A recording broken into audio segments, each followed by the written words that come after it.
So we're in Denver, Colorado, which is a city that is a big part of the national conversation around cannabis. Some of that current conversation is around enhanced creativity, reducing chronic pain, or even fighting cancer. Whereas just a few years ago, that conversation was around it being a gateway drug, being lazy, or causing memory loss. As we move forward with cannabis, how can we find the balance between these two conversations? Kind of like what we're doing here. Like, I don't know you, you don't know me. We're willing to sit here and have a chat, and like that's kind of a lost art. Learning to be more educated about it in general. Not just, I'm going to try this, but learn what you're trying beforehand. Take it slow, and if you're going to do it, do it in moderation. Try not to be like perma-high, I guess. It's because you'll like kind of lose sight of things. Moderation. I think thoughtfulness in any kind of consumption is kind of like the magic of the world. Like, you look around and you can see what happens with excess of anything. Whoever is actually passing on the cannabis, it's important that they educate how you will feel, their personal experience. I'm in the medical field, so from my perspective, there has to be more research done on it. I think it just has to be restricted, just like alcohol. I think that legalization has really helped with that because you know what you're getting. You can ask for the test. I smoke weed, but I think that you always have to take care. It's research about it because there's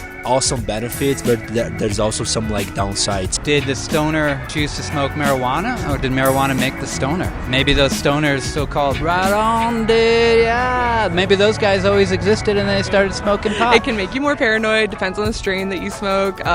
So knowing your strains and knowing what you're getting. And Are you high right now?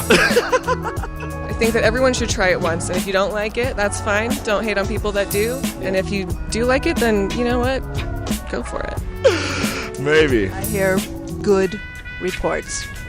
It's got a good rap. I definitely think they're both true. Like, some people benefit from marijuana, and then other people are definitely like lazy or... I think you get less productive when you start I have to do this. It feels boring sometimes, so I'll just smoke before I do it. We should be self-aware of how it affects us. What I'm hearing a little bit is sometimes we just got to be honest with ourselves. So we've kind of lost that ability to understand that multiple things can be true at the same time, where, yeah, it can demotivate you and make you lazy and hungry.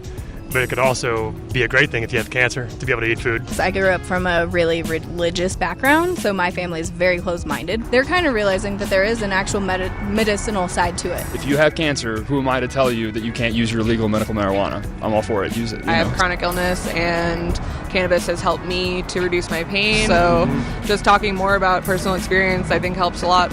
Ask questions and get involved. Dialogue. Don't talk at somebody. Try to understand their side of it and try to bring in my side of it, and maybe we'll find somewhere to get a joint perspective that didn't exist before. And if you just want to pull the ejector seat, that's cool too. I think so.